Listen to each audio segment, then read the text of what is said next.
un mauvais programme, comment ils vont donner un mauvais enseignement et payer plus cher. Ça fait ainsi. Bonjour, donc c'est Mohamed Diaz. Donc, je suis président du collectif d'associations de parents d'élèves. C'est une association nationale des parents sur les écoles et établissements d'enseignement français à l'étranger, sur Rabat, et Fès et Meknès. Voilà.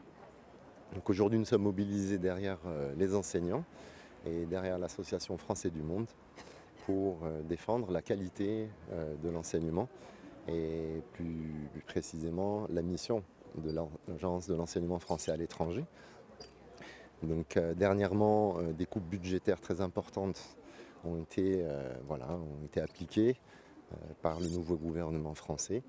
Nous considérons que ces coupes vont impacter grandement sur la qualité de l'enseignement parce qu'il va y avoir des réductions de postes qu'on appelle des postes expatriés, des postes résidents. Ce sont des enseignants de l'éducation nationale française qui viennent ici, encadrés par leurs compétences pédagogiques, leur savoir-faire, et qui donnent toute l'âme de ce réseau d'enseignement dans lequel il y a nos enfants. Madame Benjamin Rizlen, je suis présidente de l'association de parents d'élèves Cap Descartes. Voilà. Alors aujourd'hui, donc lundi 27 novembre, nous sommes réunis en tant que parents d'élèves et en tant que représentants de l'association Cap Maroc devant le lycée Descartes pour soutenir le mouvement de grève des enseignants et pour surtout aussi bien faire entendre à l'administration et notamment à l'AEFE notre mécontentement et notre inquiétude quant au devenir du système.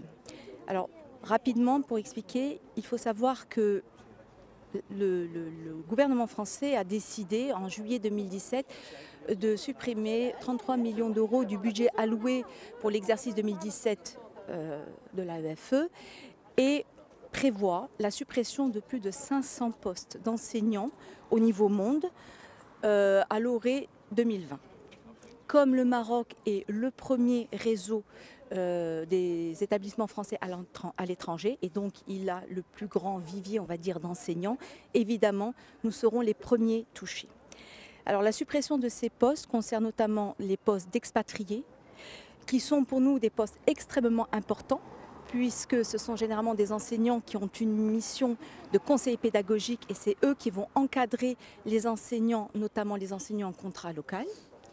Et puis la suppression des postes dits d'enseignants résidents qui sont des enseignants titulaires de l'éducation nationale française, c'est-à-dire qu'ils ont passé tous les diplômes et les examens nécessaires et donc qui assurent, on va dire, une qualité de pédagogie et de transmission du savoir.